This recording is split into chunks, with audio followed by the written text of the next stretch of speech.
I attracted somebody who was so toxic and emotionally unavailable that I am not good enough. And because I'm not good enough, I'm going to settle for a relationship that does not truly see me. Even though I intuitively feel like this person is not the person for me, I'm feeling my body react in this way.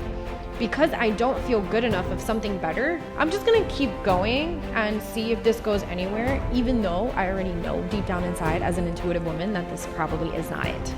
Whatever you don't like about your current dating experience is most likely something you don't like within yourself.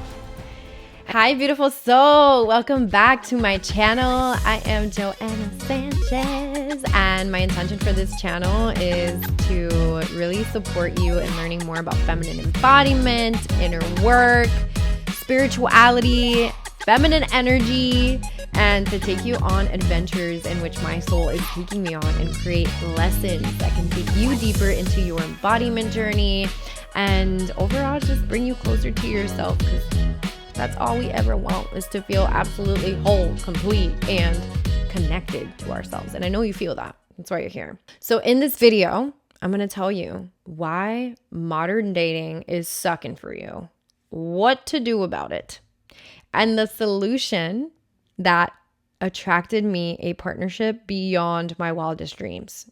I'm talking about heart bursting every freaking day with so much love for this person. And I'm going to weave the solution to this problem in this video while also bringing you into the journey of what my dating experience was prior to attracting this awesome, epic, beautiful, wonderful union that I have. Get ready, buckle up, because this is going to be a lot of fun. And by the end of this video, you're going to feel so much more empowered to approach your dating life in a completely different way. And so I'm really excited about this because I love talking about relationships. I love talking about dating. I love talking about divine union, sacred union. And it's funny because I don't talk about it a lot in my other platforms, but I'm really excited to bring it to this platform. So first, I want to start off by stating that the reason why modern dating sucks so much for you is because you are not aware.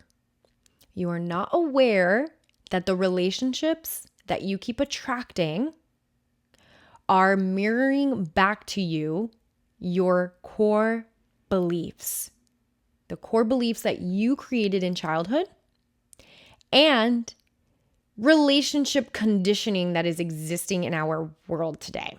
So let me get a little bit more deep into this. If you grew up in a household where you did not experience healthy love, then you probably don't even know what healthy love is.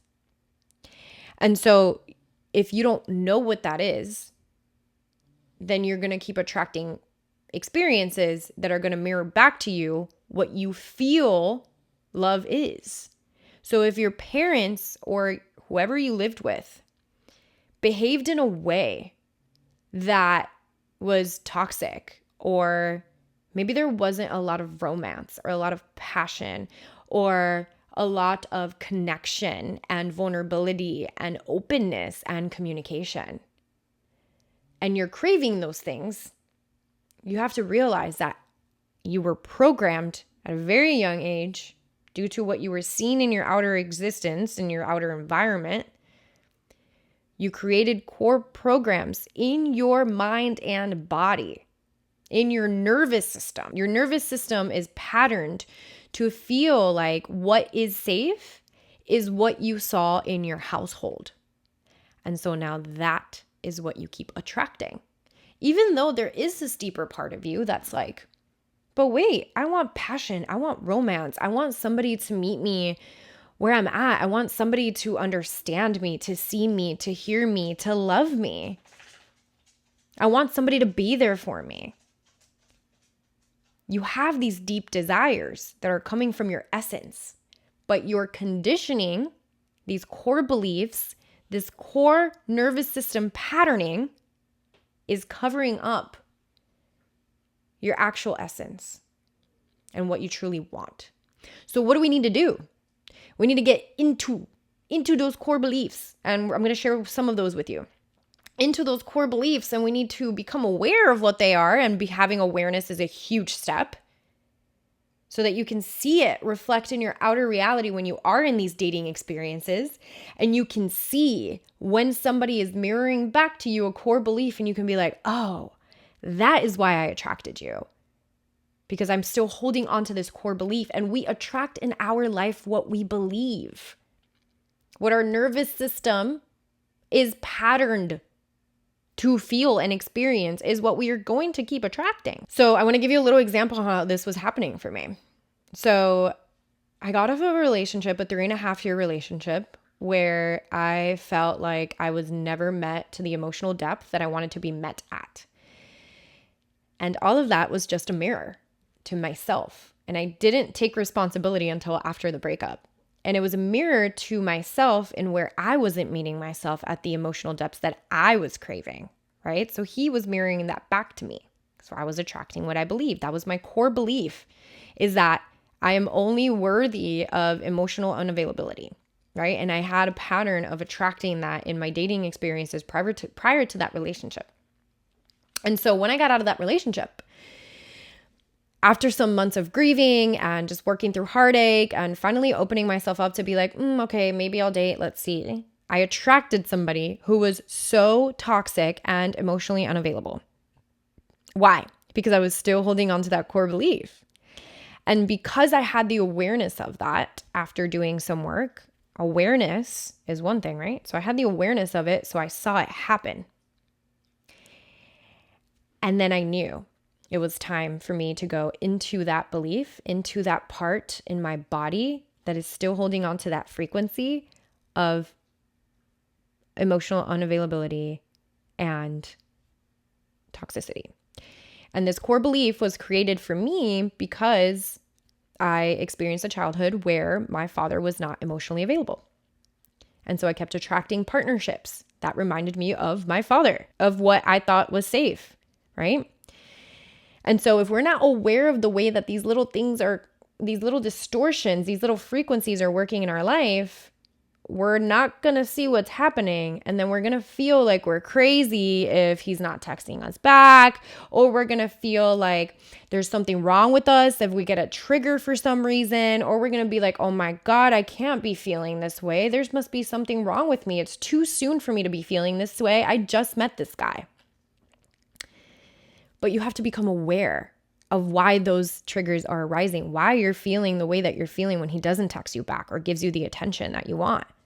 There is something deeper, a core belief that's being asked for you to look at, for you to move through the distorted energy, heal it, and come back to your true power and to what you truly know that you're worthy of. So the thing is that the core beliefs that you took on at a very young age could have come from your family and from your household and what you witnessed. And it could also be from the media and what reality TV has taught you relationships are, and movies, right? As a child, you probably grew up watching Disney movies, if you aren't anything like me, waiting for Prince Charming to save you, right? So we're going to go into Prince Charming frequency in a little bit. And you're going to really want to stay tuned for that, because that is one of the biggest frequencies that is really distorting the way that we relate to partnership and the way that we attract partners. But first, I want to start off with the core belief of not being good enough. Right? This is a deep, deep core belief that most women hold on to. And it comes from, in childhood, most likely feeling like you were not good enough with your parents, right? And needing to prove yourself consistently. And that energy of not being good enough comes really deeply with the energy of unworthiness. You don't feel worthy of having the love that you desire. Deep, deep, deep, deep down inside. I know your mind is probably like, wait, what do you mean? I do feel worthy of that. Deep. I'm talking about deep in your body, where there's so much more than what just this is showing you. There is this core belief that I am not good enough, and because I'm not good enough, I'm going to settle for a relationship that does not truly see me, or a dating experience where even though I intuitively feel like this person is not the person for me, I'm feeling my body react in this way, because I don't feel good enough of something better, I'm just going to keep going and see if this goes anywhere, even though I already know deep down inside as an intuitive woman that this probably is not it. The next core belief is the belief that I will be abandoned. And so if you're noticing that there is space happening between you and this person that you just started dating, this person that you just started connecting with, and in that space, when he's not texting you back, you're noticing these triggers arising in your body, you most likely are holding on to a core belief that you will be abandoned, an abandonment wound. And so this is where you get to reflect deeper and see, was I abandoned in my childhood? Did I feel abandoned by my father in my childhood or my mother in my childhood? And if so, what did that little girl feel inside? And is that what she's feeling right now? And it's becoming aware of that and then being able to go into that emotion, going into that sensation and just making space for it, making space to love it, making space for you to cry if you need to without judging yourself, without shaming yourself and saying, oh my gosh, I must be crazy if I'm experiencing this because I just met this person. It's having absolute compassion and grace for yourself because you did experience things in your life that left an imprint on you that can be deeply reflecting in the way you are dating now. The next core belief is I will be rejected, right? And so maybe there is a certain feeling that you're starting to feel towards the person that you're dating, or maybe there's something that you want to say that is truly coming from your heart, but maybe you feel like it might be too soon, or these fears start to arise that if you say something, you're going to be rejected or you're going to be judged and seen as something. And that deep, deep, deep rejection, that deep belief that I'm going to be rejected can be truly getting in the way of you honoring yourself, what you are feeling, and being able to communicate that in a way that feels loving, despite of what the other person is going to think, right? So I invite you to allow yourself to feel in your body, if I were to say what I wanted to, and I was rejected or maybe not met in the way that I want to be met, what would that feel like in my body? That would be really uncomfortable. Okay, can I open up space for that? Can I allow myself to feel the discomfort of my fear of rejection? Can I make space for it? Can I love that part of myself? Can I honor that part of myself? And can I choose to anyways be my full authentic self and express exactly what it is that I want to say and my feelings and emotions?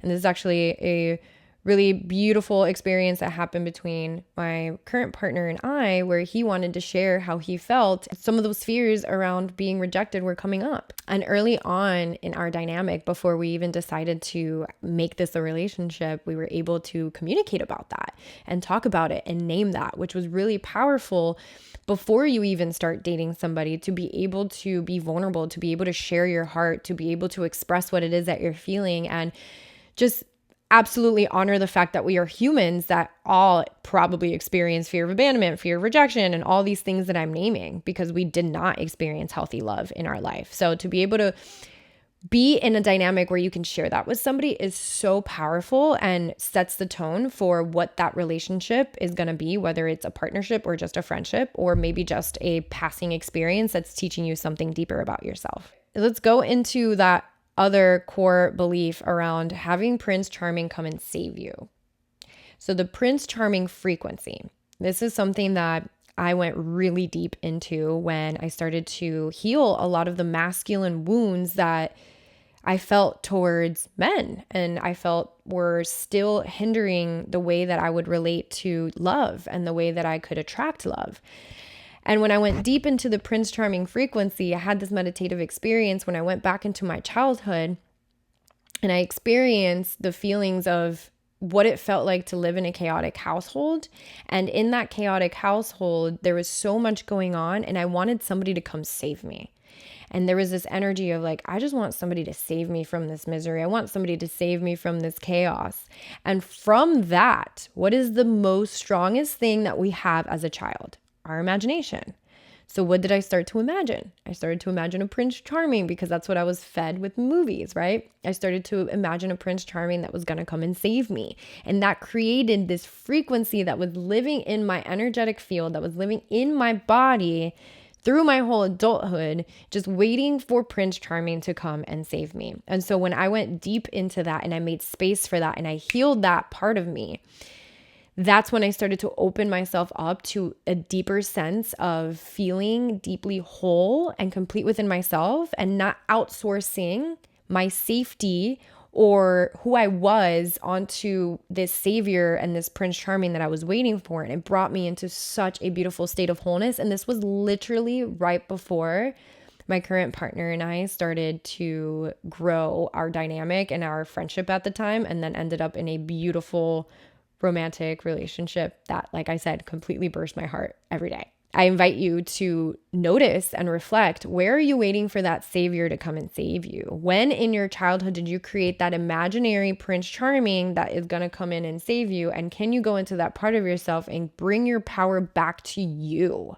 When you are whole in your power, you're going to attract exactly what it is that is a match for that, which is somebody who is also embodying their power. And that right there is what I know you're craving in a relationship, not settling for breadcrumbs and people who just don't meet you where you're at. And that's probably why your dating life sucks, because you haven't gone into these things, right? And so in your childhood, if you experienced in your household betrayal or mistreatment, or like we said earlier, abandonment, you're probably unconsciously attracting partners who continue to confirm this for you, right? And that toxicity. And for some reason, you know it's not good for you, but you keep going back, and it's because it's familiar. And only because it's familiar does not mean that it's healthy for you. So just be very aware of when something is feeling familiar versus when it's actually healthy for you. And what that takes is you making space to be with yourself, space to go into your body, space to understand your wounds and your fears and your doubts, and to make room for those and love them and work through them and be able to find liberation in those, so that you can be absolutely aware of when you are attracting that from a place of past wounding. So what is the solution to you not being aware of how your core beliefs are attracting and mirroring back to you these current dating relationships that you are in? The solution for that is start seeing dating as a fun experience for deeper inner work. Let it mirror back to you. Whatever you don't like about your current dating experience is most likely something you don't like within yourself, and focus on you. The problem with modern dating and why it sucks is because there's not enough people doing the deeper work to understand themselves. And so it's just toxicity attracting toxicity, settling attracting settling, fear of abandonment attracting abandonment, right? It's constant just distortion and these negative limiting core beliefs attracting each other. And so if you're watching this, it's time for you to get out of that trap. And it's time for you to do the deeper work. So here's some questions that you can journal out and reflect a little bit deeper. When you go on a date, when you're done, afterwards, ask yourself, what did this date just reflect back to me about myself? If you're experiencing somebody not messaging you back, asking yourself, what is him not messaging me back triggering inside of me? And where do these triggers come from? And lastly, if you feel unfulfilled after a date, ask yourself the deeper question. Why am I feeling unfulfilled? What don't I like about this person? What part of me doesn't like that? And just get really clear on what it is that you want. Really clear on it. And know that along the way, you're going to have to heal the wounding and the core beliefs that keep attracting the things that you don't want. The more that you do this work and you clear these energies, these frequencies, these distortions, this conditioning, the more that you're going to start seeing it reflect in your outer reality, and you're going to start attracting people who match more of your desires. And it gets to be so fun. You're going to have so much fun along the way, just like I had fun along the way. Bonus little tip for you. Develop your intuition. Know your own yes and your own no in your body. When you know this, it's going to save you so much time. So I hope that this video brought you some inspiration and some reflection, and that it allows you to have so much more fun in your dating experience, and that it completely busts through the belief that modern dating sucks. It doesn't have to suck. The reason why it sucks is because you're making it suck, and you are a powerful creator of your life. So let's make dating fun again and have so much fun getting to know yourself. You deserve that. If you like this video, go ahead and subscribe to my channel, and I will see you in the next video.